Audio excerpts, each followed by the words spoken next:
Bonjour à tous, merci à ceux qui nous rejoignent pour cette deuxième partie de la matinale d'info de Public Sénat. C'est Territoire d'info avec l'invité politique en direct ce matin sur ce plateau, c'est Luc Carvounas. Bonjour, merci d'être avec nous. Vous êtes candidat au poste de premier secrétaire du Parti Socialiste et vous êtes député du Val-de-Marne. Pour vous interroger, à mes côtés ce matin, Michael Zamès, rédacteur en chef, politique de Public Sénat. Bonjour Michael. Bonjour à tous. Et Pascal Jalabert du groupe EBRA. Il représente l'Est républicain sur ce plateau ce matin. Cette émission, Luc Carvounas, sera diffusée sur les sites internet de la presse quotidienne régionale ce matin. Les Indes radios sont nos partenaires, c'est 130 radios sur tout le territoire, les télévisions locales de France et avec TV5 Monde. On démarre avec Emmanuel Macron qui a répondu hier soir aux questions de France 2. En fait, il y a répondu mardi, mais ça a été diffusé hier au soir. Déjà, je vois vous souriez. Nous sommes en direct. Absolument. Le président debout et en marche dans le palais de l'Élysée, on le voit derrière vous, durant cette interview. Du nouveau sur la forme, avant de parler du fond ? La forme, oui, c'est original. Après, je vais vous dire sincèrement, le président de la République, on sait qu'il a l'ambition de faire la fusion des chaînes chez France Télévisions. Mais quand j'ai regardé l'émission hier, j'avais l'impression d'être dans la maison France 5. Vous savez, quand on se balade de pièce en pièce pour découvrir l'habitation. Oui, bon, voilà, c'est une forme moderne. Après, qu'est-ce qu'on a retenu ? Qu'est-ce qu'il nous dit, le président de la République ? Vous nous le dire. Pas grand-chose. Il parle de quoi ? Il fait son autopromotion. Ça vous a choqué que ça ait été enregistré mardi et diffusé dimanche ou pas ? Ça fait quand même un certain décalage. Après, choqué, non, j'irai pas jusque-là. Mais, vous avez vu quoi ? Un président satisfait de lui-même ? J'ai vu un président qui fait son autopromotion, mais qui ne nous répond pas à grand-chose. D'ailleurs, il n'y a pas eu beaucoup de questions non plus. On a déroulé le propos. Mais j'ai rien entendu sur la lutte contre le chômage, alors qu'on voit bien qu'il ne se résorbe pas. J'ai rien entendu sur les déficits publics, j'ai rien entendu sur les services publics. J'aurais aimé entendre un peu plus de choses sur sa volonté de politique en matière énergétique. Enfin, il y a quand même pas mal de sujets qui ont été peu évoqués. Mais au fond, n'a-t-on pas quand même un président qui annonce ce qu'il va faire et qui le fait ? Et c'est bien ce que lui reconnaissent les Français, peut-être. Non, mais encore heureux qu'un président ou un responsable politique, et qui plus est quand on est le chef de l'État, moi-même j'ai été élu, j'ai toujours fait ce pourquoi j'ai été élu. On dirait pas le sentiment qu'ont donné les précédents. Oui, non, mais alors là, Emmanuel Macron commence à être un peu coutumier du fait d'être très critique vis-à-vis de ses prédécesseurs. Alors il nous a parlé de filiation. Il faudra qu'il nous dise de quelle filiation il se revendique. Mais voilà, je ne trouve pas ça très sport de la part d'un président jeune qu'à chaque occasion qui lui est donnée, il y a un petit coup de canif. Et souvent vis-à-vis de François Hollande, c'est pas très clean. Il y a un côté satisfaction, c'est vrai, c'est la question que je vous posais tout à l'heure. Il y a un côté satisfaction dans la popularité, car la popularité remonte. Et donc, 55% des électeurs du Parti Socialiste se retrouvent dans la politique d'Emmanuel Macron. Est-ce qu'il n'est pas là votre vrai problème à vous ? Le vrai problème, c'est de pouvoir reparler au cœur de la gauche, vous avez raison. Et c'est aussi pour ça que moi, dans le Tour de France que j'ai commencé, je me rends compte qu'il y a une urgence. Et c'est pour cela que j'ai annoncé ma candidature là où quelques-uns cherchent à s'y préparer. Mais vous savez, réunis à peu de personnes, à 20 pour décider pour tout le monde. Donc moi, j'essaye d'avancer, d'abord parce que je crois sincèrement au clivage gauche-droite. Parce que dans nos territoires, nous sommes un territoire d'info. Les politiques publiques, quand on les compare entre la gauche et la droite, ce n'est pas vrai, ce n'est pas la même chose. Y compris l'accessibilité à nos services publics, notamment sur la gratuité ou pas de certains services publics. Voilà, moi je suis membre du Parti Socialiste et je suis candidat à faire en sorte que les socialistes demain, j'étais encore en Eure-et-Loire samedi matin, retrouvent de la fierté. Et c'est sur ce travail-là que je m'arrête. Mais au fond, n'êtes-vous pas condamné à espérer un échec de Macron ? Parce que on entend Jean Mélenchon qui, entre guillemets, braille plus fort que vous d'un côté. On a 55% des socialistes qui votent Emmanuel Macron. Donc, qu'est-ce qui vous reste au milieu ? J'ai surtout vu dans le sondage que je lisais ce matin que le président de la République prend, entre guillemets, des parts de marché beaucoup à droite. Parce également, que la politique qu'il mène, c'est dû à droite. Après que l'électorat de gauche ne se soit pas encore remis de l'électrochoc qu'il a reçu depuis les primaires, pas que depuis la présidentielle, et puis après les élections législatives, écoutez, ça fait 7 mois à peine que nous avons connu une débâcle comme jamais. Moi, je ne vais pas avoir l'immodestie de croire qu'en un claquement de doigts, tout va revenir. Par contre, ce qui serait fou, c'est d'attendre les bras croisés un retour de balancier sur l'échec des autres pour imaginer revenir demain. Ça, pour le coup, ça ne marchera pas. Et donc, il faut réaffirmer ce que nous voulons, ce que cela veut dire d'être social-démocrate, écologiste et européen. Voilà, nous avons des rendez-vous. Vous savez, en politique, je le dis, il y a un calendrier politique. Le premier calendrier de notre commencement, et non pas du recommencement, c'est celui de mars prochain. Et puis il y aura 2 autres rendez-vous importants, à la fois le rendez-vous des européennes et le rendez-vous des municipales. On y reviendra dans un instant. Il y a eu un appel des maires qui a été lancé, qui fait du bruit quand même, d'Alain Juppé à Martine Aubry, qui interpelle le président de la République sur l'immigration. Vous avez été maire, vous aussi, d'Alfortville. Est-ce que l'État laisse les élus locaux seuls face à ce problème ? En tout cas, moi, je suis très inquiet. D'abord parce que cet appel des maires n'est pas n'importe quel appel. Quand vous regardez les signataires, ce sont des grandes villes de France qui tirent la sonnette d'alarme. Et des grands élus. Et des grands élus. Et puis, moi, je ressens aussi avec le monde associatif qui est en lien direct avec la question des migrants que nous commençons, et les pouvoirs publics locaux et les associations, à être bien seuls face en plus à des agissements. Moi, je demande ce matin des explications au ministre de l'Intérieur, Monsieur Collomb. De quel ordre la police relève-t-elle pour lacérer des tentes, enlever les couvertures et les jeter à la poubelle? De quel ordre, aujourd'hui, au moment où nous nous parlons, nous avons une police nationale qui a instruction d'entrer dans les résidences d'urgence sociale pour voir et à dénicher des migrants? Même sous Nicolas Sarkozy, ils n'ont pas osé faire ça. Est-ce que vous ne craignez pas qu'au fond, là, on va limiter l'immigration, un droit d'asile hyper strict, hyper resserré, et puis quelques élites? D'abord, on n'a pas rien fait dans le précédent quinquennat, je le rappelle, sur la question du droit d'asile. On ne parle pas de rien. Aujourd'hui, il faut traiter avec humanité ces personnes-là. Il y a les migrants tels qu'on les vit aujourd'hui de Syrie et d'ailleurs. Il y a aussi demain les migrants climatiques. Il ne suffit pas de faire des grands raouts climat et de ne pas prendre en compte que cette question-là va aussi demain taper à la porte de notre pays. Et on fera quoi? Vous savez, on avait annoncé 35 000 accueils il y a quelques années. On en a accueilli 22 000 à peine, en comparaison à d'autres pays beaucoup plus petits qui font autant, voire plus. Et puis c'est notre histoire. Moi, vous savez, je suis un fils d'immigrés. Mes grands-parents paternels ont quitté Smyrne et sont venus en France, accueillis par la France. Et aujourd'hui, je suis la 2e génération et je suis un élu de la République. Et cela... Cette histoire-là, quand on nous parle de filiation, il faudrait la couper avec un pouvoir qui devient autoritaire sur cette question. Ça suffit. Et donc, il y aura un débat au printemps prochain. Mais d'ici là, il faut écouter les maires qui lancent et qui tirent la sonnette d'alarme. C'est Luc Carvounas, candidat au poste de premier secrétaire du Parti Socialiste, qui est l'invité de cette matinale d'info. Ce matin, une tribune est à paraître dans le nouveau magazine littéraire. Elle est signée Najat Vallaud-Belkacem, qui sort de son silence, Luc Carvounas.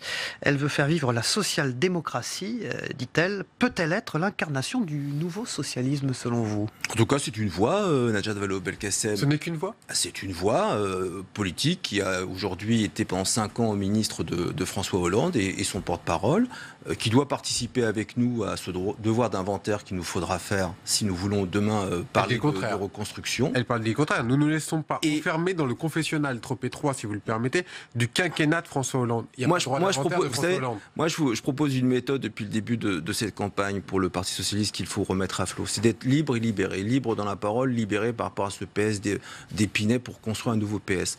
Moi, je le dis très sincèrement, les meilleurs aux meilleurs postes. Et moi, ça veut dire que demain, si je suis moi premier secrétaire du Parti Socialiste, je proposerai à Najat Vallaud-Belkacem d'être tête de liste pour les européennes, parce qu'on le voit bien dans sa tribune qu'elle a une vision européenne et de la France, et qu'elle aura à jouer à nos côtés ce 2e rendez-vous dans le calendrier politique que j'évoquais tout à l'heure, qui est extrêmement important, parce que là où j'entends certains dire que cette élection sera difficile et qui font donc quasiment la baser, moi je pense qu'au contraire, cette élection sera un premier rendez-vous politique. Pour cela, il faut un Parti Socialiste en ordre de marche. Ça, je saurais faire. Et il faudra une tête de premier secrétaire. Les meilleurs aux meilleurs postes. Et Stéphane Le Foll, vous le voyez où alors? À quel poste? Stéphane Le Foll sera dans le dispositif du Parti Socialiste parce qu'il a un savoir-faire. Mais encore une fois, moi, je ne suis pas là à me comparer aux uns et aux autres. Si je suis premier secrétaire du Parti Socialiste, je sais comment la boutique doit être rénovée et refondée parce que j'ai été secrétaire de section, premier secrétaire fédéral, parce que j'ai été responsable national et que je vis de manière charnelle mon rapport à ce parti. J'ai un savoir-faire que j'assume.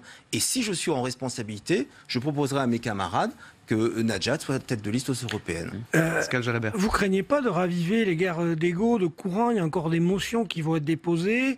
Il y a des anciens frondeurs qui sont toujours là. Est-ce que vous craignez pas de rejouer le match? Non, faut pas confondre un débat politique avec ce qu'on a envie de nous mettre comme étiquette sur le dos, guerre d'ego. Un débat politique, c'est sain dans un parti politique. Peut-être que ça nous a manqué dans les derniers congrès, on a vu le résultat. Mais moi, je ne suis pas là pour couper des têtes, comme je le vois par quelques-uns qui s'autoproclament la majorité de la majorité du parti, qui disent clarification, clarification, mais en fait leur clarification c'est de scier des branches de la maison socialiste. Moi je ne ferai pas partie de cela. Vous savez, François Mitterrand, il disait il faut d'abord rassembler sa famille, si on veut imaginer un jour rassembler les siens. Vous en appelez aux frondeurs, vous en appelez à toute la famille socialiste, à ceux qui sont partis rejoindre. Mais Michael Samès, au moment où nous sommes aujourd'hui, vous croyez que je vais rejouer la pièce de théâtre des réformistes contre les frondeurs pour qu'on soit encore plus bas demain?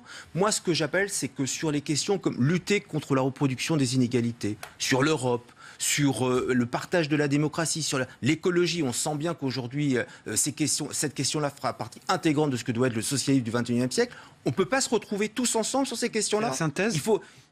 alors moi, je serais fier de faire une synthèse, mais sur une ligne politique claire, mais sans ostraciser qui que ce soit. Parce que le troisième rendez-vous qui est extrêmement important, c'est celui des élections municipales. Et si vous croyez que la social-démocratie... Alors on peut écrire autant que l'on veut sur la social-démocratie, mais si on n'a pas compris que la social-démocratie à la française, c'est d'abord et avant tout un réseau d'élus locaux et de militants, on ratera tout. Et donc moi, les maires... Parce que j'ai été maire. Vous les appelez ce matin, les maires, à vous Bien rejoindre? sûr, je les appelle parce que je le vois bien. J'étais il y a quelques semaines avec le maire de Cahors avec qui je discutais. Je vois bien que de leur part, ils attendent de ce parti qu'il les accompagne pour savoir parler à toute la gauche. Ça, je sais faire, parler à toute la gauche, et qu'il les accompagne pour pas louper ce rendez-vous-là. Eh ben oui, il faut un peu de savoir-faire. Il faut un peu remettre dans le moteur de la maison socialiste aussi du savoir-faire d'élus locaux. Quand j'entends certains parler de crétinisme municipal. Qui parle de crétinisme municipal? Il se reconnaîtra. Vous pouvez peut-être le dire quand même, parce que là, on vous comprend pas. Il se reconnaîtra. Bon, d'accord. Bon, Oui. Vous êtes trois quand même sur la même ligne politique. Il y a Stéphane Le Foll, il y a vous, il y a Najat Vallaud-Belkacem, ça fait un trop? De toutes les façons, c'est les militants qui trancheront, parce que moi, je parle aux militants. Encore une fois, je ne parle pas à 30 dans une salle de café de Paris. Vous avez évalué à combien votre chance de gagner? Mais je vais gagner. Ce matin, vous nous annoncez que vous gagnez. Mais je vais gagner parce que j'emmène une dynamique et que moi, quand je me lance dans une compétition, c'est pas pour faire semblant. Il y a urgence et donc cette volonté, cette détermination, je la mets au service de mon parti. Et François Hollande, dans une interview sur RTL le week-end dernier, il parle de Najat Vallaud-Belkacem, il parle de Stéphane Le Foll et même de Bernard Cazeneuve. C'est bien d'avoir le soutien de François Hollande, c'est un plus, c'est un handicap? J'ai pas compris qui il soutenait dans tous les noms que vous annoncez là. Donc, nous non plus, mais c'est pour ça qu'on vous pose la question. C'est vous qui en parlez beaucoup, mais moi j'ai pas à commenter celui ou celle qui sera le choix de l'ancien président de la République. Vous savez, pour avoir discuté aussi avec l'ancien chef de l'État, je ne pense pas que lui le premier ait envie de voir son parti partir dans les tréfonds de l'histoire. Donc à un moment donné, il faut aussi que chacun reconnaisse comment on met en place un dispositif. C'est pour ça que j'ai soutenu Olivier Faure, président du groupe à l'Assemblée nationale, parce qu'il me semblait le plus compétent pour faire cela. C'est pour ça que demain, si je suis premier secrétaire, je soutiendrai Najat Vallaud-Belkacem pour les élections européennes. On a le droit d'être un peu intelligent collectivement pour une fois. Pascal Jalabert. Oui, François Hollande a parlé du dossier Notre-Dame-des-Landes, l'aéroport de Nantes. Alors là, je voudrais vous entendre, parce que le Parti socialiste, c'est qui? C'est la position de Jean-Marc Ayrault, c'est celle de François Hollande, où on ne sait pas trop, c'est Manuel Valls qui voulait évacuer la zone.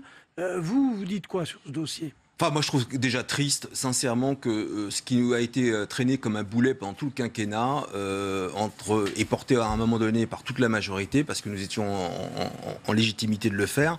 Bon, donc je comprends que le président de la République qui a voulu lui-même un référendum dit maintenant que ce n'est plus utile. Je parle de François Hollande, que Jean-Marc Ayrault, qui a porté le sujet comme maire de Nantes et comme Premier ministre, a toujours envie de ce projet-là. Vous savez que ce projet, il est plus vieux que moi. J'ai 46 ans, ce projet est plus vieux que moi. Moi, je commence à en avoir marre de savoir s'il faut, oui ou non, après 179 décisions de justice, des assemblées exécutives, on parlait des élus locaux qui ont décidé collectivement un projet, où il y a eu un référendum local. Moi, je suis un parlementaire et je veux l'état de droit. L'état de droit, c'est ce qui a été décidé et je souhaite que la ZAD soit évacuée et je souhaite que cet aéroport soit construit.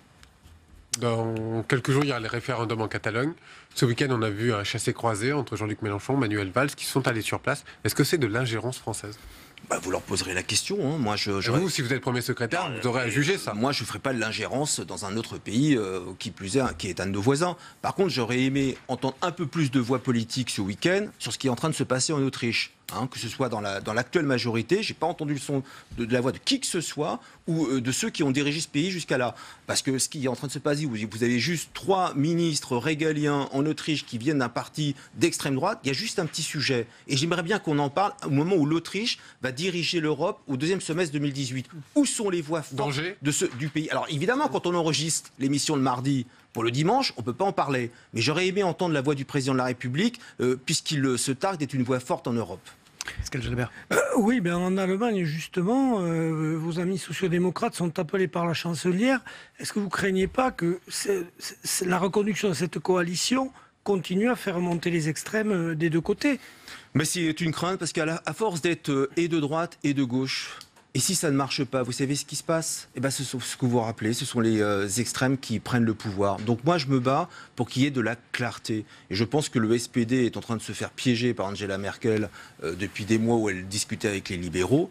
Et quand on regarde ce qui est en train de devenir le SPD, qui a fait son plus mauvais score aux dernières élections depuis 2009, je n'ai pas envie, alors que l'on se compare souvent à l'Allemagne, que demain, ma famille politique, le PS, prenne ce même sens de l'histoire en se diluant dans la République en marche. Je vois bien que certains en rêvent, mais il y a encore une génération à laquelle j'appartiens qui sait d'où nous venons, ce que nous portons, parce que le progrès, toutes les questions de progrès, c'est les socialistes qui l'ont porté, que ce soit avec l'abolition de la peine de mort, que ce soit sur les congés payés, les 35 heures, la CMU, le mariage pour tous. Et on nous ferait croire que le Parti socialiste est un vieux parti qu'on doit envoyer à la poubelle. J'y crois pas du tout. Luc Carvounas, 30 secondes. L'audiovisuel est structuré dans son architecture dans le monde d'avant, a dit Emmanuel Macron. C'est votre opinion ? Moi, je n'ai pas ces compétences-là. Le président de la République a vraiment toutes les compétences pour pouvoir tout changer et faire du chamboulement. Défenseur du service public tel qu'il est, dans son périmètre actuel. En tous les cas, moi, je suis un défenseur de l'expression de la presse et je vois bien que le président de la République est souvent un peu dur avec les journalistes. Ce serait bien aussi qu'il dialogue avec eux sans faire des enregistrements bien léchés. Merci Luc Carvounas, député du Val-de-Marne, candidat au poste de premier secrétaire du Parti socialiste, d'avoir été notre invité ce matin. On passe au débrief de vos propos dans un instant.